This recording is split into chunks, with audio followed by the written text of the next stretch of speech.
La robotique est constituée de deux briques fondamentales. La première, c'est l'observation, qui permet de percevoir son environnement.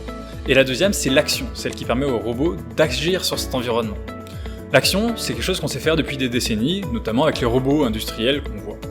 Par contre, l'observation, cette capacité fine qu'ont les humains à comprendre leur environnement, ce sens commun qui nous permet de comprendre et interagir avec cet environnement, les robots ils l'ont pas.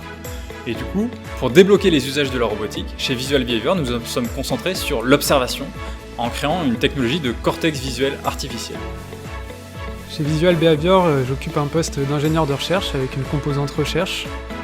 Donc ça va de la lecture d'articles scientifiques aux expérimentations sur les différents modèles et ensuite sur l'implémentation du modèle pour le passer en production.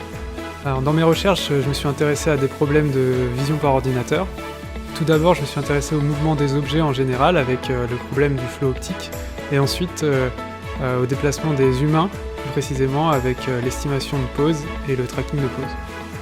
Nous employons des personnes dans différents domaines. L'intelligence artificielle, le machine learning, recherche et développement, ainsi que la communication, pour des contenus toujours plus variés aux couleurs de Visual Behavior.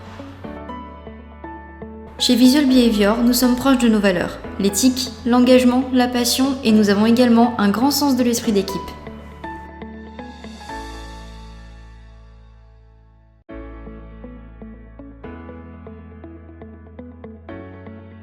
Nous avons développé, en collaboration avec des laboratoires publics, un cortex visuel artificiel qui s'inspire d'une part des dernières avancées en neurosciences, notamment du développement de l'enfant et des saccades visuelles, et d'autre part, des dernières avancées en intelligence artificielle, notamment les systèmes à mémoire et les systèmes auto-apprenants. Ces innovations font que notre cortex visuel artificiel est fondamentalement différent des solutions sur le marché actuel et ouvre de nouvelles perspectives de cas d'usage pour de nombreuses industries du secteur, que ce soit robotique de service, robotique industrielle, mais aussi dans le secteur de la mobilité avec les véhicules autonomes et les assistances à la conduite. Visual Behavior, c'est évidemment une entreprise tournée vers l'innovation et l'excellence scientifique. Mais sachant que nous faisons de l'intelligence artificielle, pour nous, c'est indispensable d'avoir une réflexion sur l'éthique. Parce que l'intelligence artificielle n'étant qu'un outil, il est à nous de faire attention à ce qu'il soit utilisé à bon escient.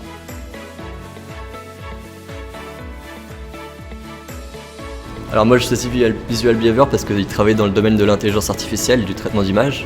Donc pendant mes études je m'étais pas mal intéressé à ce sujet-là, donc je cherchais un stage dans ce thème-là et c'est pour ça que j'ai choisi l'entreprise. Alors moi j'ai travaillé sur deux thèmes principaux, c'était d'abord l'analyse des profondeurs, donc comprendre dans une vidéo la distance à laquelle se trouvent tous les objets filmés. Et puis ensuite c'était sur l'analyse des mouvements, donc comprendre le déplacement des objets dans la vidéo. C'est grâce à toute cette équipe que nous arrivons aujourd'hui à élaborer des projets ambitieux. Alors n'hésitez pas, si vous voulez faire partie de notre team, nous aurons peut-être le poste qu'il vous faut.